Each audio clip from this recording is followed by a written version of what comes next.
let's start off by having a conversation around what you are seeing in terms of security challenges that Boise-based businesses specifically are having in what we're calling this new norm.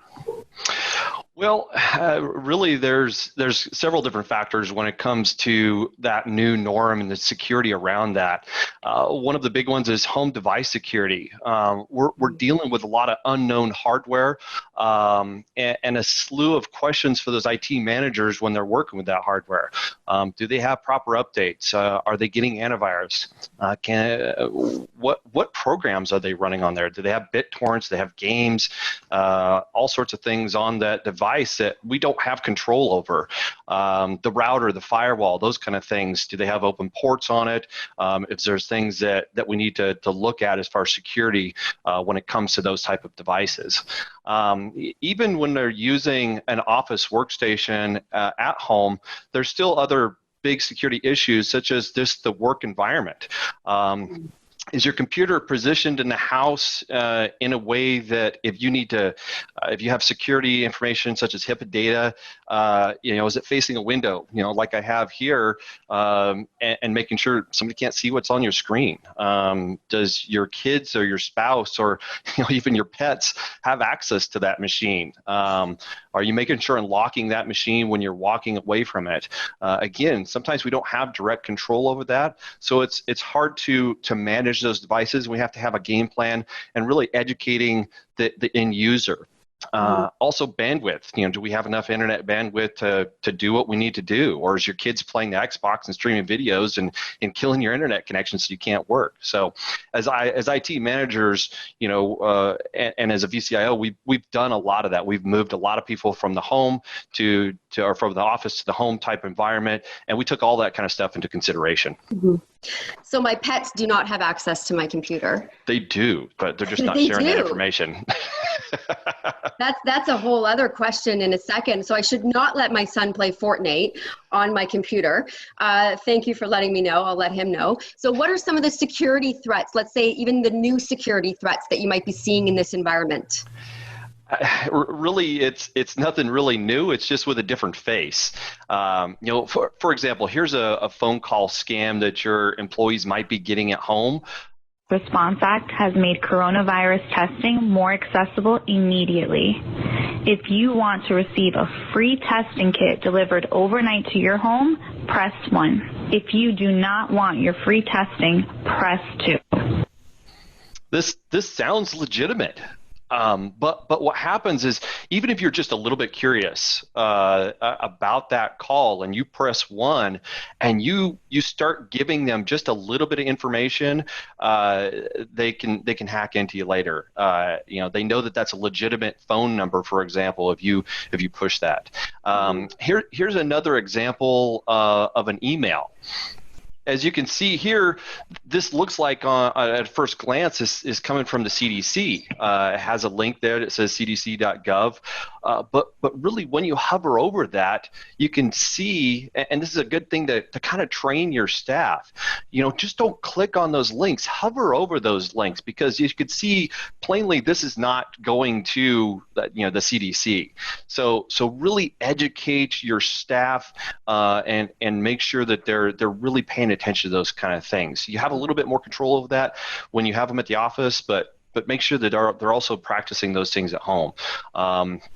Even text messages that are being rolled out, they're just simply trying to get your personal information. Once they get that information, then they do all sorts of stuff, scam and phishing attempts and those kind of things to you. So really, the best line of defense is just educating your staff. Mm-hmm. Yeah, I'm getting a ton more texts that I know are spam, for sure. More now in the last month than ever. So what are some of the business outcomes that you've seen? So a business watching right now says, okay, let's implement the solution that I need to do. What are the business outcomes as a result of that? Really, if you're following security practices, best security practices, whether they're at the office or they're at home, really as a business owner, it's peace of mind. Knowing that your employees are safe working from their home or as safe working from home as they are their office. And really, it's just, you're never going to be 100%. But if you put those best practices in place, make sure you have backups, make sure you have disaster recovery plan, make sure you have all of that stuff documented so that you can operate in the case of a disaster. But it really, if you have all those things in place, it's going to be peace of mind. And really allowing you as a business owner to change the way that your staff operates and be just as productive or more productive than what they were at the office. More productive, I think. More productive. From my experience. Yes. Until your cat gets into your machine. Until my cat gets into my machine, which I didn't even think was possible. We have a question that came in from one of our viewers right now for you, Joe, and that is, if I'm not sure about an email, is it safer to open on my phone compared to my laptop or my desktop? Absolutely not. In fact, in most cases, it's less secure. It's harder to hover over that link on your phone than it is to look at it on a PC.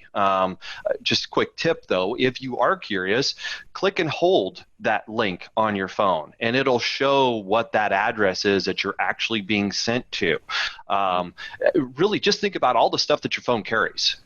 You don't typically put in your password when you go to Facebook or your bank account or any of that kind of stuff. It's all saved in your phone. So once somebody has access to that phone, they have access to pretty much your whole world at that point. So make sure that you're being very careful about what you're clicking on that phone, and have antivirus protection. I talk to so many people that they don't have antivirus protection on their phone, and it's critical.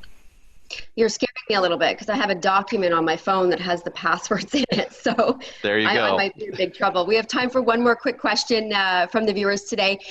If all of my information is stored in Office 365, OneDrive, and also SharePoint, do I need backup? Or why do I need backup? Yes, absolutely. Think about this. If you have you have all your information on Office 365 and OneNote, and somebody happens to compromise your password to your Office 365 account, what do they have access to? They have access to everything at that point. Even with multi-factor authentication on your phone, if somebody has hacked into your phone, they have access to your passwords, to your shared drive. That multi-factor authentication goes to your phone. They can still get access to that information. So making sure that you have backups, disaster recoveries in place in the event that somebody does get access to that, or even ransomware. If you get a ransomware attack and it crypto locks all of that information, you want to be able to go back to a backup and restore that information. It's absolutely critical.